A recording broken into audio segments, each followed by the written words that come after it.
This is my helmet. I was wearing this when I rode my horse over one small fence, and she went one way and I went the other. From this, I got a severe concussion. Had I not been wearing my helmet, it could have been a lot worse. My parents still had to take off 2 days off work just to look after me. It doesn't matter what you're doing or where you are, it's really important that you wear your helmet regardless of what your horse is like or how much you trust him or her.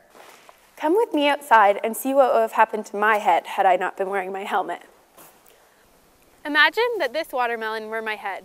We are going to show you what could have happened had I not been wearing my helmet.